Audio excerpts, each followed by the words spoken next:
మండలంలోని రెంజర్ల గ్రామంలో రాజేశ్వర్ గ్రామ సర్పంచ్ రాజేశ్వర్ సార్తో ముఖాముఖి హెచ్టీవీ ప్రోగ్రాం చేయడం జరుగుతుంది.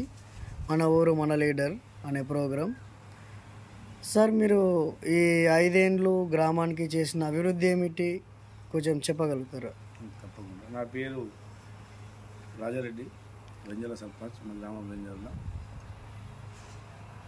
నేను చేసిన ఫస్ట్ అంటే నేను ఎక్కగానే రెంజర్లలో వ్యవస్థ చాలా అధ్యయనంగా ఉండేది. అది పురాతనం 2014 కన్నా ముందు రెంజర్ల గ్రామంలో రోడ్లు కానీ, డ్రైనేజ్ కానీ, చెట్లు కానీ, లైటింగ్ కానీ, వాటర్ కానీ, ఆ వ్యవస్థ అనేది చూస్తే చాలా దీనంగా ఉంది. మేము 2014 సర్పంచ్ కాకుండా ముందు కొంచెం ఎమ్మెల్యే ఫండ్స్తో కొంచెం రోడ్లు వేసుకోవడం జరిగింది.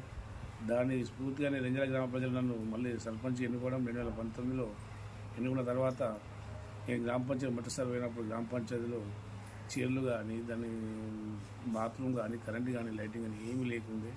కలర్స్ పాడుపడ్డ బయట లెక్క ఉంది. అన్ని మీరు వచ్చి నేను వచ్చిన తర్వాత ఫస్ట్ వచ్చేదిగా ఫస్ట్ అభివృద్ధిలో భాగంగా దాన్ని అంటే గ్రామస్తులు వచ్చి దాన్ని కూర్చుండి సేవదేయాలన్న ఉద్దేశంతో వాళ్ళ సమస్యలు చెప్పాలంటే ఒక డ్రెస్సులు ఆహ్లాదంగా ఉండాలని గ్రామ పంచాయతీ మన నిజామాబాద్ జిల్లాలో హైలైట్గా చేయడం జరిగింది. ఆ తర్వాత డ్రైనింగ్ విషయానికి వస్తే, డెవలప్మెంట్ విషయానికి వస్తే మేము సిబ్బంది కొడుతూ ఉండే గ్రామ పంచాయతీలో. సిబ్బంది అంటే చాలా ఒకడే ఉండి కొడతారు. సింహంలో డ్రైనేజ్ తీసేవాళ్ళు.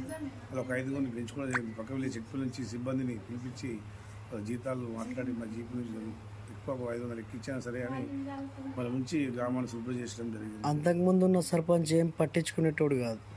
ఇక వాళ్ళ పరిస్థితులు వాళ్ళ గురించి మనం ఏం చెప్తాం కానీ వాళ్ళ పరిస్థితులు ఎలా ఉండేవి కానీ మనం వాళ్ళ విమర్శించేది ఎందుకు కానీ మీరు వచ్చిన తర్వాత డెవలప్మెంట్ మాత్రం జరిగింది. ఇది మాత్రం జరిగింది చూస్తున్నారు. కాబట్టి రెంజర్ల గ్రామ పంచాయతీ తెలుసు, అందరికీ తెలుసు ఇలా జరిగింది. అంతకుముందు ఎలా ఉండే ఇప్పుడు ఎలా జరిగిందన్నది మార్పు గ్రామాల్లో తెస్తారు. ప్రతి ఒక్క వాడికి చెప్పగలుగుతారు. మీరు చూసినా ఏర్పడుతుంది. ఒకప్పుడు రోడ్లు అనేది లేకుండే, డ్రైనేజ్ లేకుండే, తక్కువ ఉండే. పాత డ్రైనేజ్ అంతే స్థలానికి చేరిపోయింది. మొత్తం అంతే ఐడియాలు కూలిపోవడము, డ్రైనేజ్ జామ్ అవ్వడం, పందుకు కూలిపోవడం, అట్లా అంతా గలీజ్గా ఉండే. దాన్ని తీసుకొచ్చి సిబ్బందితో శుభ్రం చేయడం జరిగింది.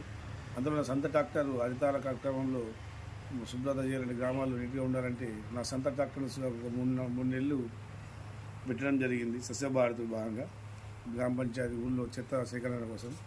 ఆ తర్వాత కేసీఆర్ గారు రాష్ట్ర ప్రభుత్వం నుంచి ట్రాక్టర్ గవర్నమెంట్ గ్రామ పంచాయతీ నుంచి ట్రాక్టర్, ఒక ట్రాలీ, ట్యాంకర్ తీసుకోవడం జరిగింది.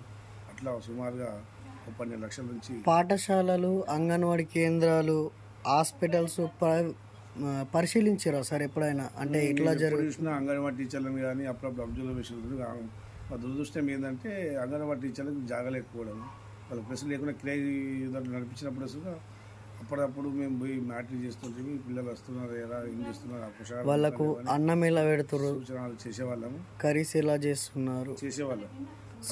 సన్నం బియ్యమే పెడుతుండేనా సార్? సన్న బియ్యమే పెడుతుంది. ఫస్ట్లో ఉండే మధ్య సన్న బియ్యం రావడం, సన్న బియ్యం సన్న బియ్యం చాలా బుక్స్, డ్రెస్ అన్ని సౌకర్యాలు కల్పిస్తుంది. అదేవిధంగా మనం సుమారుగా డ్రైనేజ్ 4,000 మీటర్లు పోయడం జరిగింది కొత్తగా, ఒక 78 లక్షలతో. ఆ తర్వాత సీసీ రోడ్స్గా 1,50,00,000తో, మినిమం 1,80,00,000తో రోడ్లు వేయడం జరిగింది. కొన్ని మా జీపీ అయితేనేది, కొన్ని ఎన్ఆర్జీఎస్సీ అయితేనేది, కొన్ని ఎమ్మెల్యే గారి ఫండ్స్తో తీసుకొచ్చి, ప్రశాంత్ రెడ్డి గారితో తీసుకొచ్చి ఊళ్ళో డెవలప్ జరిగింది. మా ఊళ్ళో హాస్పిటల్, పశువుల హాస్పిటల్ బాగా వీరంగా ఉండి దాని 20 లక్షలతో కట్టడం జరిగింది.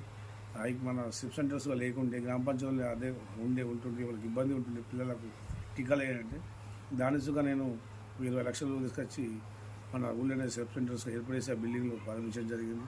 అలా చెప్పుకుంటూ పోతే డెవలప్లో గుళ్ళో రామాలయానికి షెడ్డు, మైనారిటీలకు వీధిగా కంపౌండ్ వాళ్ళు, ఆసరా పింఛన్స్ 170 మందికి మనం నేషనల్ ఇవ్వడం జరిగింది. డబుల్ బెడ్రూమ్ ఇల్లు మా దగ్గర జాగా లేకున్నప్పుడు కట్టుకుంటామంటే లాస్ట్ చివరిలో ఒక 60 మంది అప్లై చేసుకుంటే 60 మంది నేను 3 లక్షలకు శాంక్షన్ చేయింది. కానీ ఇప్పుడు గవర్నమెంట్ చేంజ్ కావడం ద్వారా దాన్ని ఆపడం జరిగింది. దాని మేము ఇవ్వాలని కోరుతున్నాము. బీదలకు 3 ఎకరాలు ఇప్పించారు. ఎవరు మా దగ్గర లేదు, గవర్నమెంట్ జాగా అంటే ఇక్కడ లేదు కాబట్టి అది మా స్కీమ్ వర్తించలేదు. ఇక్కడ సీఎం రిలీఫ్ ఫండ్ ఎంతమంది? సీఎం రిలీఫ్ ఫండ్ కనీసం అంటే మా ఊళ్ళో 40-50 మందికి ఇప్పగలం ఎక్కువనే ఉంటుంది. ఇక సీఎం రిలీఫ్ ఫండ్ కాకుండా ఎల్ఓసి అని మనం నిజామాబాద్లో నిమ్స్ హాస్పిటల్లో ఒక్కొక్కరు 3 లక్షలు కానీ 4 లక్షలు కానీ బట్టి మేము ప్రశాంత్ రెడ్డి దగ్గరుండి దగ్గరుండి పోయి ఎల్ఓసి ఇప్పించి వాళ్ళకు హాస్పిటల్ జాయిన్ చేయడం జరిగింది. అది నాకు చాలా ఆనందం. కళ్యాణ లక్ష్మి షాదీ ముబారక్ ఎంతమంది కనీసం అంటే మైనార్టీ 20 వచ్చినా మేము చాలా మందికి వచ్చినాయి అవి కళ్యాణ లక్ష్మి. ఎవరు పెళ్లి చేసుకున్నా వాళ్ళు తప్పకుండా మేము ఉండి దగ్గరుండి రూపాయి కలెక్షన్ తీసుకోకుండా వాళ్ళు ఇచ్చిన అప్లికేషన్ మినిస్టర్ సాబ్తో సంతకం పెట్టించి మళ్ళీ ఇంటికి చెక్ చేయడం జరిగింది. ఇప్పుడున్న ప్రభుత్వాలు అయితే అవి ఇస్తుందా లేదా అసలు ఎవరు కాలేదు. మేమైతే పోయి ఇంటికి వేయడం జరిగింది. ఇంటింటికి మిషన్ భగీరథ నీళ్ళు ఇప్పించి మా ఊళ్ళో 100% మిషన్ బయట నీళ్ళు సక్సెస్. మంచి ఫిల్టర్ నీళ్ళు వచ్చేస్తున్నాయి, అందరు తాగేస్తున్నారు, ఆనందంగా ఉన్నారు. ప్రతి ఇంటికి ఫిల్టర్ నీళ్ళు పెట్టడం జరిగింది. నేను ఎక్కిన తర్వాతనే కొన్ని విషయాలు గలీలు లేకుండా దాంట్లో పూర్తి చేయడం జరిగింది. అక్కడక్కడ సుగా బల్క్ వాటర్ సుగా మేము రిగ్గు చేసి సప్లై చేయడం జరిగింది. మిషన్ బయట నీళ్ళు సరిపోని జాగ్రత్తగా అంటే బట్టలు పెట్టుకోవడానికి ఇప్పుడు గత 5 సంవత్సరాల నుండి మీరు డెవలప్మెంట్ చేస్తూనే ఉన్నారు. ఇంతకుముందు కూడా వచ్చే అవకాశం మీరే అని కన్ఫర్మ్ అనే విషయం కూడా కన్ఫర్మ్ ఉంది అని అనుకుంటున్నారు.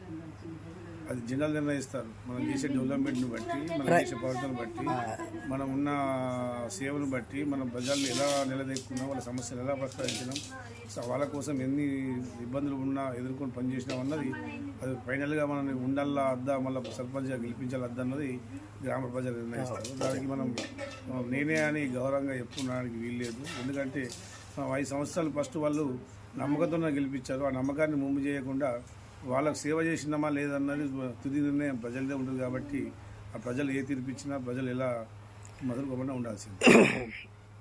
రైతు బంధు పథకం ఎంతమందికి లబ్ధి పొందిర్రు సార్ ఈ ఊర్లో? రైతు బంధు పథకం సుమారు ఒక 7 మందికి వచ్చినాయి సార్. అది రైతు బంధు రైతు బీమా రైతు బంధు రైతు బంధు మా దగ్గర మినిమం 700 చిల్లర మందికి వచ్చింది. వస్తాయి. దళిత బంధు మా దగ్గర ఇంక్లూడ్ కాలేదు. స్కీమ్ పెడతామన్నారు కానీ అది మినిస్టర్ గారు ఏంటంటే అప్పుడు కొన్ని మండలకు గ్రామాన్ని ఎన్నుకోవడం ద్వారా అన్ని గ్రామాలకు రాలేకపోయింది. అది ఆసరా పింఛన్లు ఆల్మోస్ట్ పింఛన్లు ఇంత ముందు తక్కువ ఉండేటి 200 పెన్షన్ వచ్చిన తెలిసింది 2000 రూపాయలు చేసిన కేసు.